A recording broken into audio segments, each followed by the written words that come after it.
jour, mon corps s'est affaibli. La douleur s'infiltrait dans chaque souffle. Les mots du médecin si légers ont pourtant tranché au plus profond de mon cœur. Je me suis arrêtée, regardant le chemin parcouru, tant d'années à croire que je comprenais. Mais en réalité, je m'étais égarée, cachant mes peurs derrière une façade de force.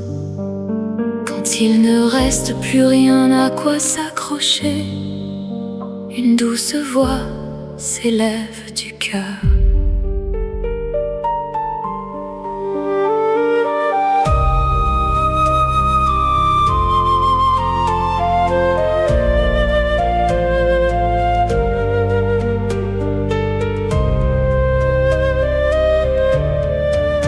Je commence à regarder l'obscurité, s'enfuir sans me mentir. Ce que j'ai semé à travers tant de vies revient maintenant, si réel, si proche.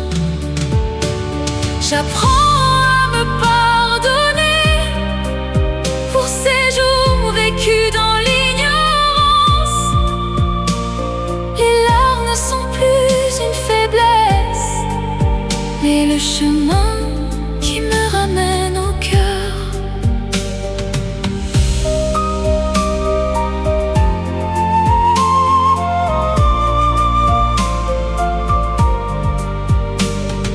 Il y a des douleurs dont je ne connais pas l'origine, comme des souvenirs d'une vie ancienne, des visages jamais rencontrés, mais qui font vibrer mon cœur de douleur.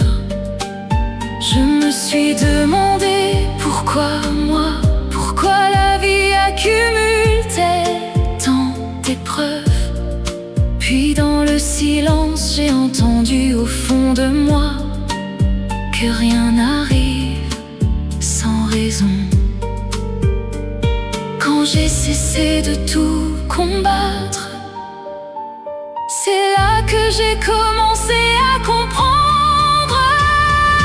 Je ne repousse plus la peur, j'apprends à l'accueillir en moi. Ces tremblements ne sont plus faiblesses, mais le signe que je suivrai avec moi-même. J'apprends à aimer même mon ombre, celle qui a pu blesser les autres. Et en touchant à la compassion, je découvre que je mérite aussi d'être aimé. Il y a des nuits où je pensais ne plus pouvoir avancer, où tout semblait s'effondrer devant moi. Mais c'est au plus profond de la chute que la lumière commence à naître. Pas besoin de devenir quelqu'un d'autre, pas besoin de fuir soi-même. Il suffit de vivre chaque instant avec sincérité et revenir, rester avec son cœur. Je ne cherche plus à fuir la douleur, car je comprends qu'elle est un chemin.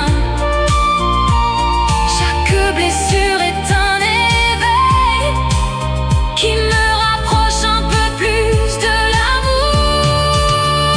Je ne crains plus le lendemain, car j'ai touché ce qui ne change pas.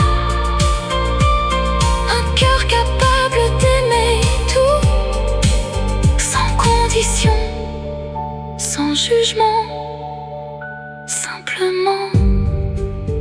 Et après tout ce qui s'est passé, ce qui reste n'est ni perte ni gain, mais le moment où j'ai appris à lâcher prise, et pour la première fois à m'aimer moi-même.